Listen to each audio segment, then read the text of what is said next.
Previously on Yes, Ballz. with his new bouffant. It's not new. What have It's you just done? unkempt. What have you done with your hair, Mr. I Collins? wish you could have seen the lady.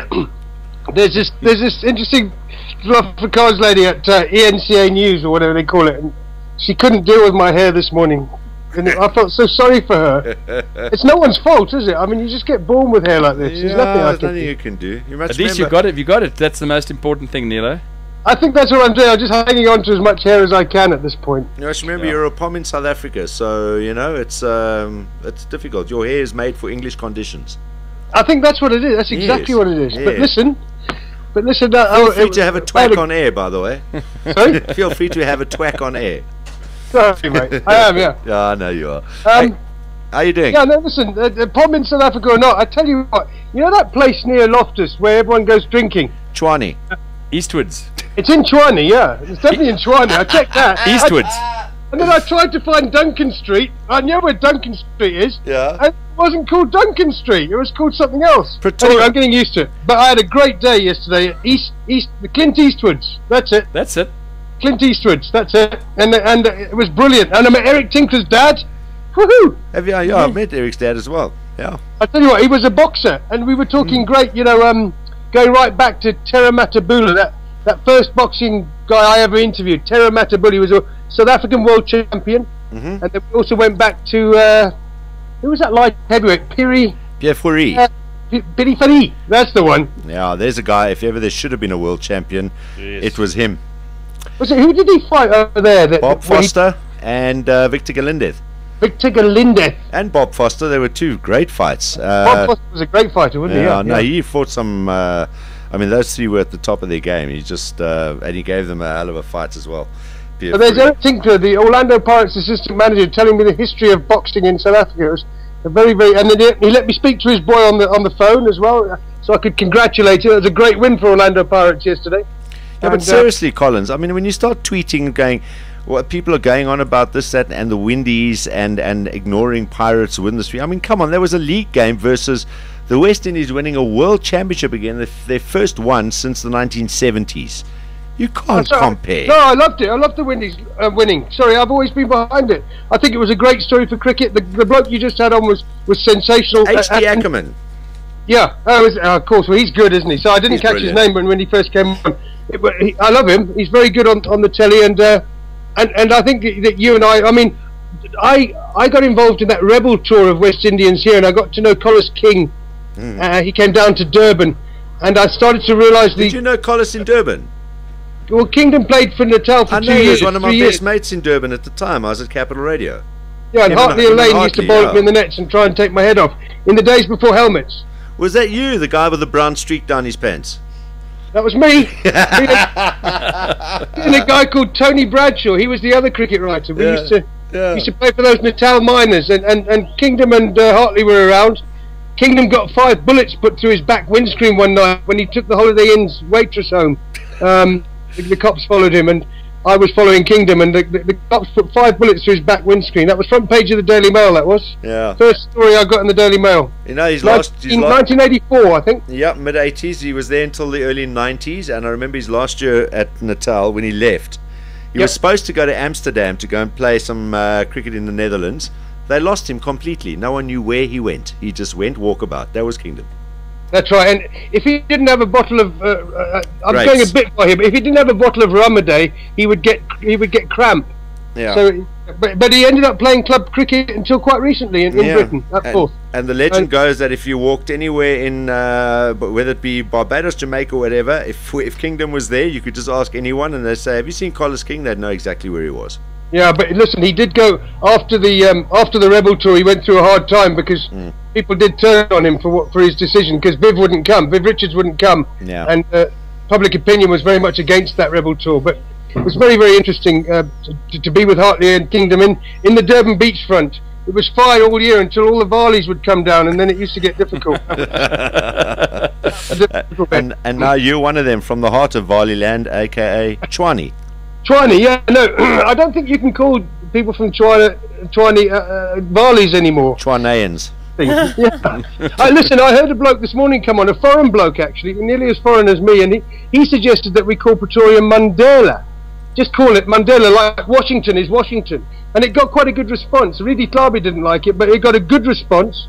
And I wonder if that might be a suggestion as well. Just to call the capital city Mandela. But it's names. I think Nelson would be nicer. Just Nelson, maybe. Well, I think PE might have a bit of a problem. John Wallen! Yeah, Yes. hello, my mate. Hey! There's only one John Wallen! It was lovely to talk to you today, my friend. Neil, what have you had? Neil? It's only lunchtime. No, this is him. This is just Neal Collins. This is the way he is. Yeah, I was watching your tweets on the weekend, and he was Collins? taking on On the everybody. folk about the whole Pretoria Tshwane issue. All the Steve Hofmeyer's fans, I was having a good laugh. Deep down affection for minorities in this country, and I grew up playing rugby against Afrikaners in bare feet for Valhalla Primary against Louis Leipold. Wow. Christ, he used to beat me to a pulp, but it was. Well, you're English, of course they would. Some of my best friends have moustaches. Seriously, no, I don't have anything against the Afrikaans guys, but I just don't like some of them on Twitter that follow that guy, Heath Stoffmeyer, whatever his name is. I thought that was your favorite person, Neil. No, please don't start me. Kate, you know what I'm going to say next, and I can't say it on it. Fine, I'll stop. I can't. So, yeah, Kate, I heard that you ran Josie yesterday. Of course I did. And how'd you go? 1 hour, 6 minutes. Very nice. Very And the good second for K? 10Ks. Oh, shut up. The first one I did it in 59 minutes, 48 seconds. It was just too hot You yesterday. did a K in 59 No, minutes? the whole 10 kilometer. Oh, okay. Yes. It's 5.9 per K. Yeah, That's well, all this right. time it was 6.34 per K. Gee, how many Ks were there? I just thought there was 10. only one. Shut up, Johnny. That heat in Alex. Sure. Get these people started on their times, guys. Yes, Because it's on and on. So, and Chase Carnison, one of the lads at ETV Sunrise this morning, was saying there was more uphill than downhill. But I think they started where they finished, didn't they? So physically, isn't that impossible? What? Say that again. What did he say? There can't be more uphill than downhill if you start and finish in the same place. Exactly. No, it is true. And Can be. It could just be one very steep downhill coming to the finish.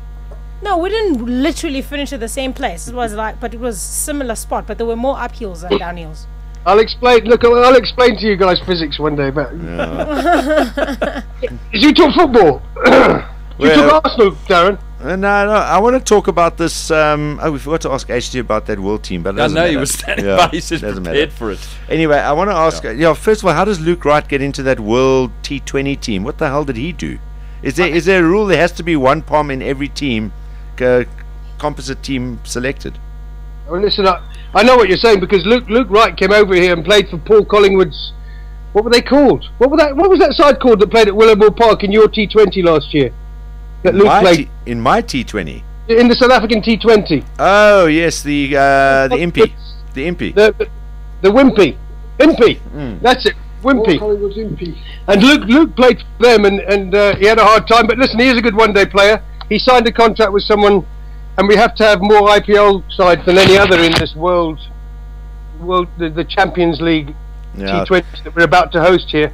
And I am worried about it. I mean, there will be some good cricket played down, but it does feel to me like very much a commercial venture. And South Africa, it seems to me that South Africa is the place to bring any tournament that might not fly, bring it to South Africa because they're guaranteed to make money, which is a good thing, I suppose. I don't know. I don't know if they're going to get the crowds that they might be hoping for in this thing, particularly straight after the World T20 Championships as well. I think. Look, I mean, it's as I say, I'm just one of those guys that's a Test cricket nut, and as I say, I enjoyed watching the West Indies the way they did it against Sri Lanka, but that was also more from the point of view of just seeing West Indies cricket coming back and being resurgent. So, but it was just a very well tactically played game. So, I agree completely, Darren. I love it to seeing them come back is great.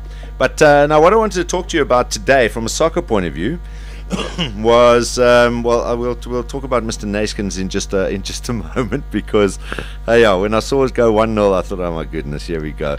I mean, how that coach must have felt when they went down in that game and ended up losing as well. But first of all, on the international front, I see now there's a call to put a stop to players cheating. Don't you think this is about 20 years too late? Well, no, it's not 20 years too late. Don't. I remember Jeff Hurst coming to South Africa to play for a side called Hellenic in the 70s, and in one season he got 46 penalties given because he'd been playing in England where people were starting to die. Yeah. And Jeff Hurst, England World Cup hero, came out here, and the poor referees didn't know what to do with him. He'd just fall over any time anyone touched him in the box. So it's actually, I mean, so we're talking 50 years of diving here. Yeah. It's not just done by Spanish people and Uruguayans called Suarez at Liverpool. It's actually done. It's actually been done. And what fascinates me is it's towards the end, 2 years ago, when I was playing with lads who were playing at quite at academies and that, they were being taught how to fall, how to dive, when to go down, when not to go. And then there's that thing that they do at Man United now, where they put out a leg, Welbeck and Sturridge and all them, they put out a leg as they go past the defender in the box, so that it looks like they've been touched. Yeah. And to me, yes, now it has to happen, because every game I watch, be it South African yesterday with the Pirates game, where there was a definitely dodgy penalty, albeit, anywhere in Europe. And Latin America, it's unbelievable. It's like, dive all the time. And so, yeah, it's high time. And funny enough, it was Tony Pulis, the Stoke manager, said last week that they should ban guys for diving. He's a fine one to talk. And I think that Stoke guys do it, although they also hand out some great tackles. The roughest side in Britain, Stoke. And, he's obviously... Stoke are a victim of this more than most clubs, because they're hard tackling, they're not fashionable, the referees tend to blow against them. And I do think, 3-match dive, if someone's absolute categoric diving, 3-match ban, that would be brilliant. Well, 3 matches, I say go longer, because it's blatant cheating. So and they don't even need to bring the challenge into football. Bring the challenge into football, I think, is a great idea. I think you give, even if you just do 1 challenge per half or 1 challenge per team. But I think even if they don't bring the challenge, you've got all the footage. It gets replayed time and time again, and I always think about the Ashley Young one, which I thought was so blatant, and that for me was the last straw. Where Ashley Young was the one, wasn't it? Yeah. I mean, if someone is seen, you see that on the newsreels, and you see it on Sky, you see it all over the place. There's enough people in positions of power to see that, going, right, Ashley Young, disciplinary, you are now handed a 5 or 6 match ban. This will stop players trying that nonsense. It would be absolutely brilliant if we could have one, like you say, 1 video challenge each half. And imagine the whole crowd sitting there watching the big screen, exactly, and realizing, blimey, look at the size of that dive. That to me, that would enhance football. Much as the goal line technology being quickly used just before the goal is awarded or not awarded. If it's controversial, stop the game for 30 seconds, bosh it on the big screen, and decide on that. Yes, I like it, and I think it's the way that football has to go. But we have to persuade Sepp Blatter, and he doesn't have a brain, so it's very, very difficult. Well, there we go. To get this passed. As I was saying, if people like Sepp Blatter and Alex Ferguson can be the people that decide whether we do what's right or not, then it makes soccer a mockery. I'm sorry. As much as I love watching the game, I love following the game, it just makes it a mockery, because if you get a result of 1-0 and it's come from somebody cheating, that's not a fair result, and that's the bottom line, and it's happening more and more. Absolutely, mate. And football is now being seen as an old-fashioned dinosaur of sport, because tennis, cricket, and just about everyone else has some kind of video review. Rugby League introduced it very early on. Rugby Union starts next year. Rugby Union are bringing in the challenge as well. Yeah, absolutely. I love it. I think that's a great idea, Darren. Now, what's the latest on Mr. Naiskens? How long do you think he's going to last if he's still there? I mean, I don't know what's happened today, but well, the obvious thing to say about Johan Neeskens is that he has a quite a long contract. I believe it's 3 years with an option for a 4th. He's paid very, very well in terms of euros, and of course the euro is getting stronger by the day at the moment. Yeah. In terms of South Africa, so he's not going to resign, even though he got hit with a vuvuzela and a bottle the other day at Dobsonville a week ago. The security was much stronger at Trichaville on Saturday after the defeat. You could see in his eyes the fear and the lack of coherence in his team. He's lost the dressing room, Darren. We've all seen it. Yeah. And so I don't think that he can survive. But so Patrice Motsepe, as I understand it, I spoke to two guys that know Sundowns inside out last week. I had a surreptitious meeting in a coffee shop not far from Kleurkop last week. And Neeskens isn't going to resign because he wants the money, right? He's 61. He's very rarely ever been a head coach throughout his career, once in Holland. So I think he wants the money. Motsepe is so busy with all the mining problems going on at the moment, although he did have a bit of a team talk on Saturday. It looks to me like Motsepe is not going to fire him from what he said. So we're suddenly stuck in this scenario where the manager, the coach, has lost the dressing room. He's a good technical coach, and he's got a great reputation in world football, Nearskins, but he's clearly not doing it properly. And as I understand it, I've just this minute put up this blog about Sundowns. As I understand it, there's 3 or 4 ex-players hovering around Sundowns that either unofficially in the technical team or not, just kind of hang around the fans. Ex-players, people who think that they deserve a share of Motsepe's largesse, who make life difficult for Johan. And in so many South African football teams, the players are able to go to one of these kind of, like they go to Bobby Mutang at Kaizer Chiefs, or they go to Screamer Chabalala at Pirates. Sir Alex Ferguson or Arsene Wenger would never allow that. They are the only conduit to their players, and they're very well paid at Sundowns, and it looks to me like Sundowns have completely lost it at the moment, and the only solution is to get rid of Nearskins. But then what do you do after that? You need someone that clears out all that middle rank of technical staff, and I could name you their names if you want, but some of them are very popular still.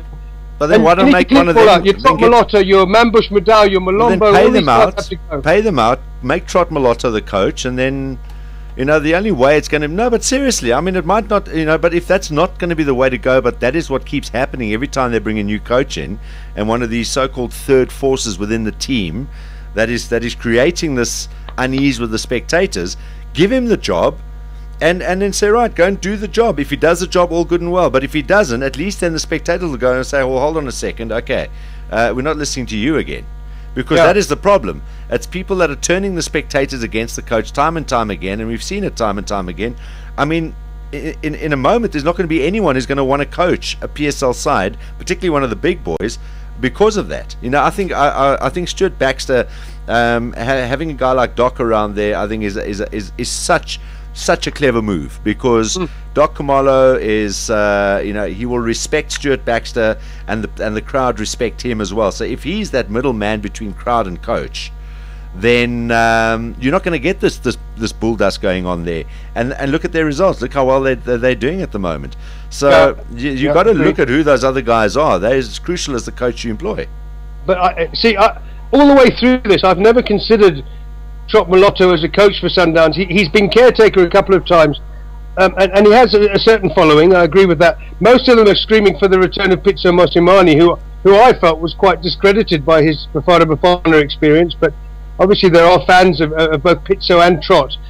I'm looking at bringing in a fresh face, a new face that clears out your Doc Kamalos and your Ace Kuzes as they are at Chiefs. I think that Baxter's problem when he first went to Chiefs was those guys, and Baxter has now asserted his own authority. I could be wrong. I've met Doc. He seems a nice enough bloke. Escuse seems a knowledgeable guy that gets on with the Amakosi. But are these guys helping the team? At Sundowns, it would appear not. From all the, and look, it's not my opinion, Darren. I've only been here a couple of years. I know British football, and I know that you cannot have people like that around the team unless it's an official channel and it's run properly. And what's happening at Sundowns now is not right. It's not good for football, and too many people want a slice of the Motsepe pie. Well, that's the problem. It's got nothing to do with how good a coach or technical coach you are. It's all about people and player management. As you say, if a guy's lost the dressing room and he's lost the fans, all right, and we know the fans are the hardest people. I mean, you lose 3 in a row in this country, and they want your head.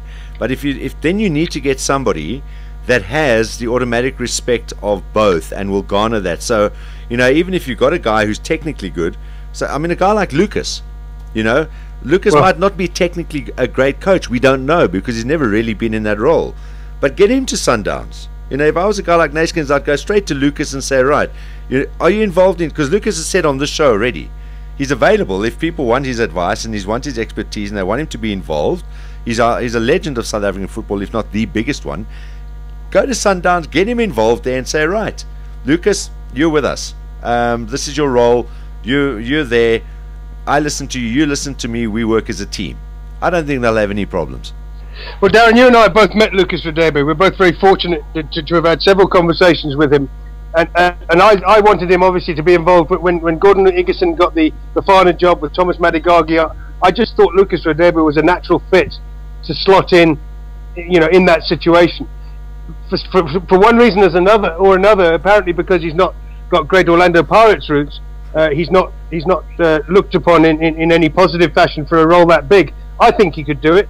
To go to Sundowns, that would be a tough call, Darren, for his first job. Sundowns at the moment, just not make him head coach, but then if I was Naskins now under that pressure, I would look. Maybe it might be a bit too late for him now, but maybe a few weeks ago or something, or even looking at the season ahead, knowing what might be brewing if he does go through a bad run, which they have, is get a guy like Lucas involved.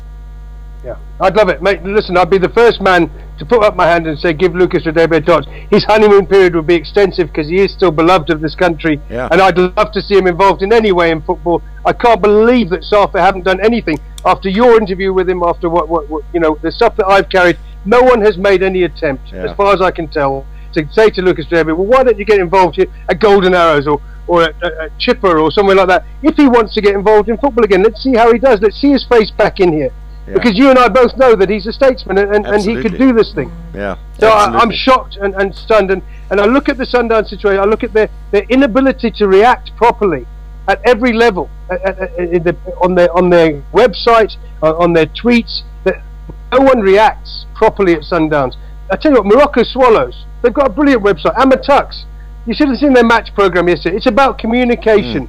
And it's about creating a professional setup in this country. And the PSL is producing better football than it has in years. There were 11 goals in those 2 games yesterday.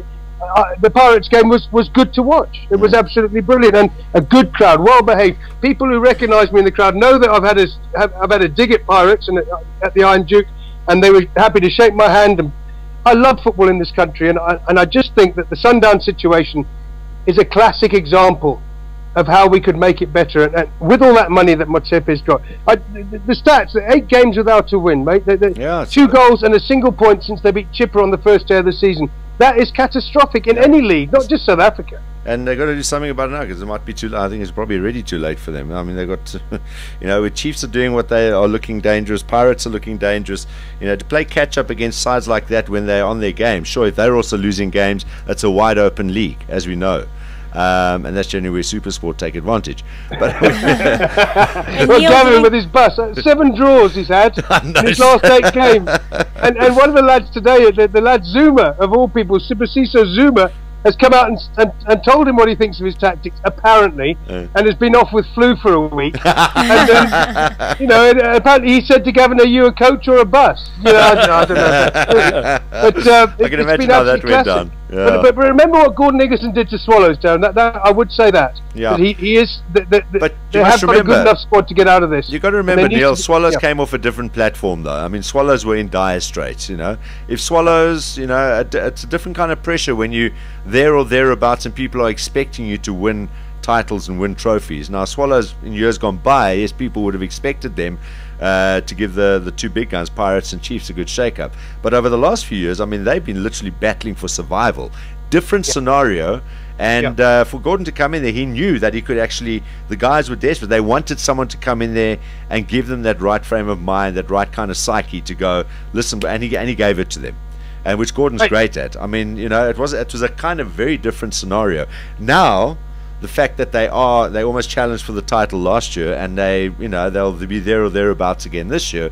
The fans might just start looking at it differently if they don't start achieving success in the next few years. Well, of course they will. And what's great is, you've got Kate in there, a great Liverpool fan. The parallels between we're talking the two about situations. First Division Premier League football. Oh, but when you compare Liverpool and Sundowns with the history and the impact and the way that their city feels about them and their history and the money that's been put in, the 2 clubs are very, very parallel. And Brendan Rodgers was exactly the wrong man to put in charge at Liverpool. They need to be careful, Sundowns, that they don't put a Brendan Rodgers, low horizons kind of person in charge. They need to find Gavin Hunt.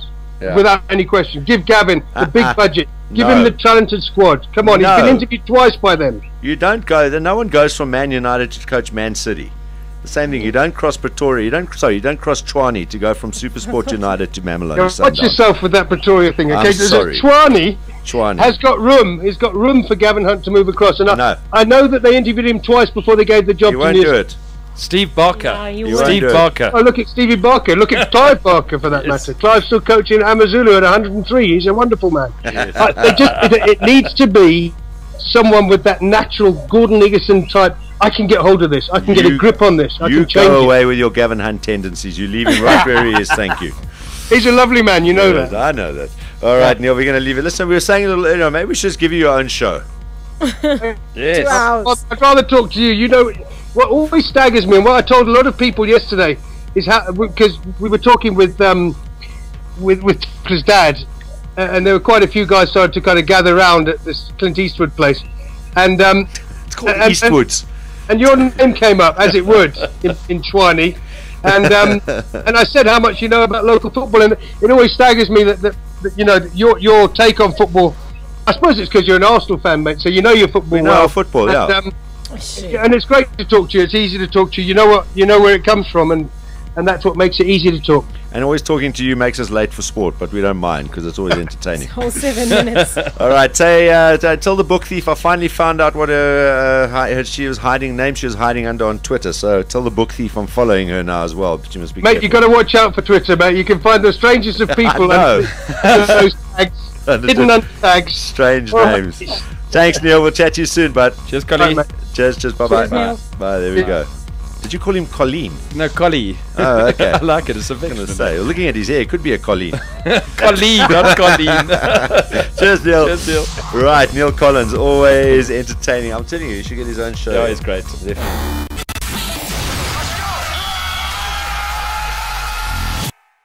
p.m. to 6 p.m. Mondays to Fridays live on Ballz.co.za. Ballz.co.za.